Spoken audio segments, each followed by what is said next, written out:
So you want to know what the ultimate guard dog breed is? Well, today's first round contest sees the CANE Corso taking on the BULLY KUTTA, and they're both looking to eliminate each other and move on to the quarterfinals. So without further ado, let's get straight into round one of our 5-round fight. Whoever wins the most rounds progresses.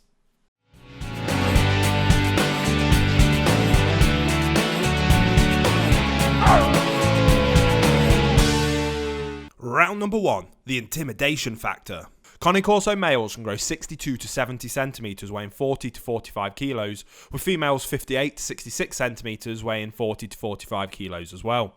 The CANE Corso is a large dog and one that boasts a great deal of muscle tone, which adds to their very powerful and athletic appearance. They are quite imposing, but at the same time they are well proportioned, even though they have large heads typical of Mastiff type breeds.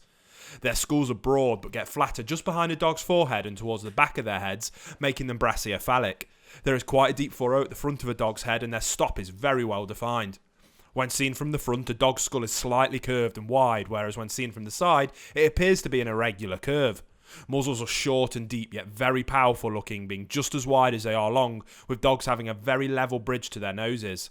Their upper lips hang down so they cover the lower jaw, and the CANE Corso has a strong, slightly undershot, powerful jaw. The noses are black and large, with dogs having open nostrils. A CANE Corso's body is longer than these dogs are tall, but they are compact and sturdy, with dogs having well-developed chests that reach to their elbows. Withers are nicely pronounced and are higher than the croup. Their backs are very firm and very well muscled, with dogs having short, powerful loins, and their croup is wide, long and sloping. Their back legs are also very powerful, with dogs having strong and well-developed lower thighs. They have cat-like feet, with their back feet being less compact than their front ones. Tails are set quite high and are thicker at the root, which dogs carry high. When it comes to their coat, the CANE Corso has a short, very dense and glossy coat with a slight undercoat. They come in a variety of colours, which includes black, plum grey, slate, light grey, light fawn, deer fawn, dark fawn and tubby. Dogs with fawn and tubby coats have grey or black masks which should never go further up than a dog's eyeline. Dogs can have a small patch of white on their chests, throats, chin and on the tips of their feet, as well as on the rise of their noses. BULLY KUTTA males can grow 81 to 89 centimetres, with females 71 to 81 centimetres, and both tend to be in the 70 to 90 kilo range. This makes the BULLY KUTTA a massive dog and a true powerhouse of thickly boned and highly muscled dog. They are truly very impressive. They look solid and they are solid. This dog has thick, sturdy body with a well-muscled neck and a solid, blocky head. Their ears are held high on their head and are small, rounded at the top. The muzzle is long and very powerful, with a strong set of teeth that meet and scissor bite. Their lips are quite pendulous and they do drool a lot. The BULLY KUTTA can often have a black muzzle, but that not is always necessary. Their legs are long and lean, and these massive creatures can stand up to 44 inches in height at the withers for a male dog. Females are slightly shorter, coming in at 36 inches at the withers. The tail is long and narrow and held quite high. The bully, or the Beast of the East, which is the dog's normal nickname, has a short, dual-layered, smooth coat that requires minimal brushing with a stiff bristle brush. Although a predominant colour is usually white, they do come in black, fawn, fawn white, white and brown, and black and white. When it comes to intimidation, both dogs are clearly intimidating. I want to take this time to give a shout out to James, who sent me a great email explaining why he disagreed with this round in a previous contest.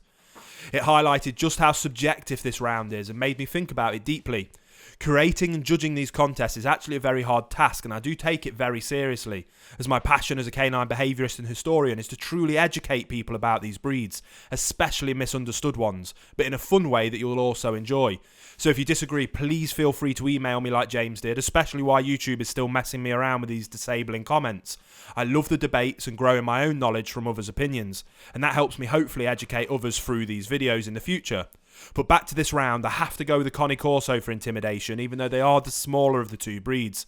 Especially a dark one that's cropped and docked very well may be the most intimidating dog in the world, in my subjective opinion. Round number 2, the bark and bite force. The CANE Corso is reported to have an absolute insane bite force of 700 psi. Something I'd love to put to the test in a more scientific way, but for now that's the information we have, so let's check out the bark, as you'd assume it's equally as fearful. You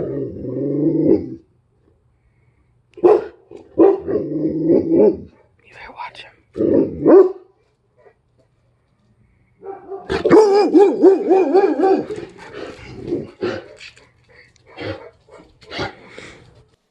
The Bully Kutta is a breed that doesn't seem to have a widely accepted bite force, with some people claiming that it's them and not the Kangal that has the most powerful bite in the world, yet equally as many people disagreeing. I would go out on a limb and say it's right up there in the 500 plus PSI mark, but unfortunately until I start my series, where I can actually put this to the test, we have to go off a bit of a guess. However, the bark is something that we can definitely compare, so let's take a look.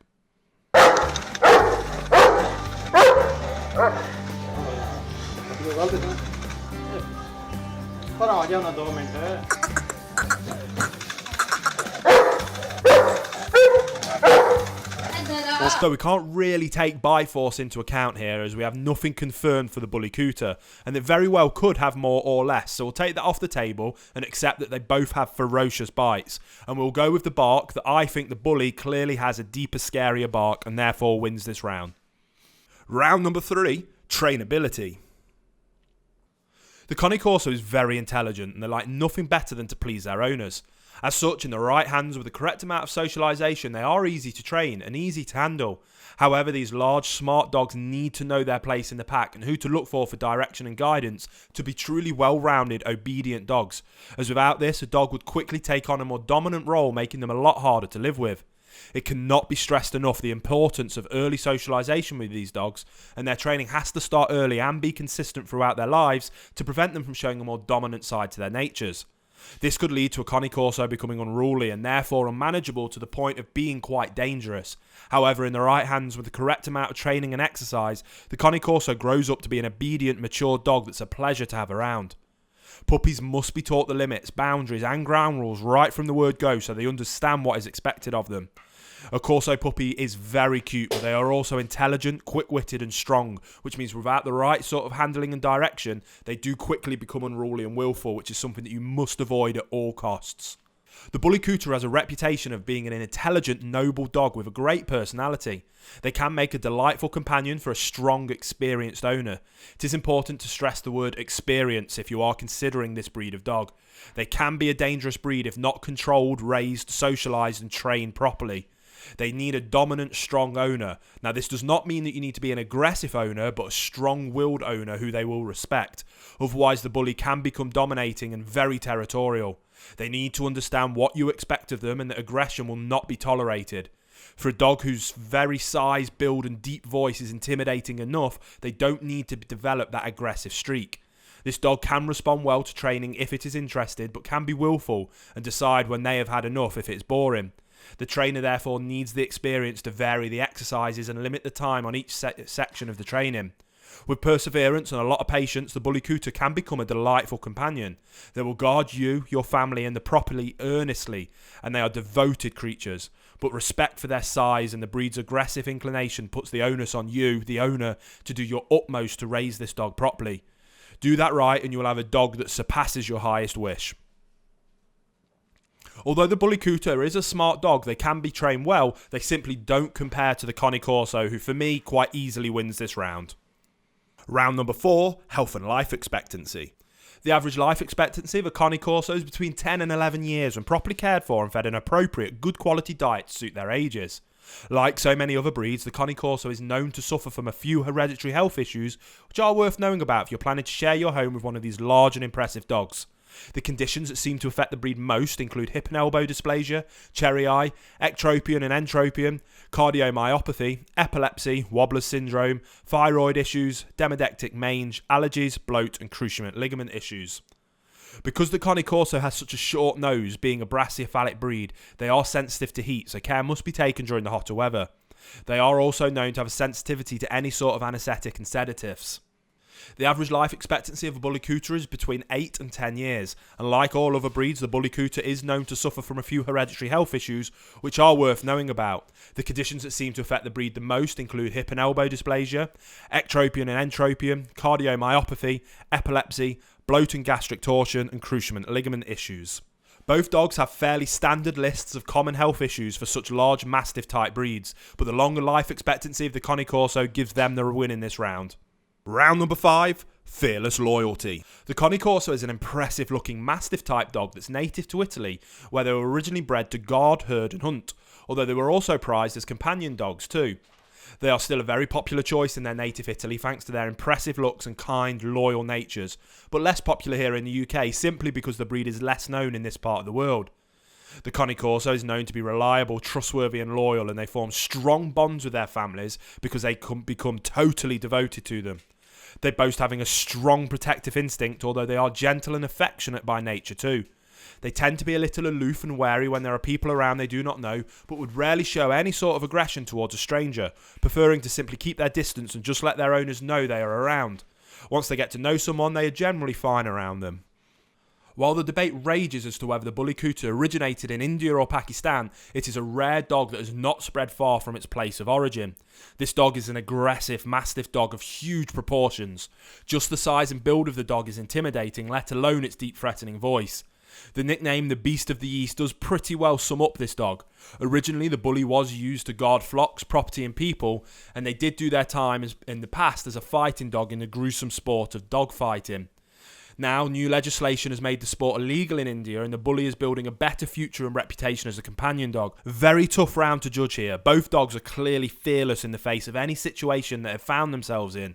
But although I passionately hate dogfighting, the fact that the Bully Kutta has that in its blood so deeply and so recently, I do have to give them the edge here in fearlessness.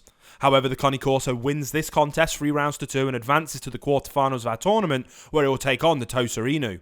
Click top left for the whole playlist for all the contests in this tournament, or click the bottom left video for another one of my videos I think you'll enjoy. Don't forget to subscribe and hit the bell icon so you don't miss the next contest in our tournament to determine the ultimate guard dog breed.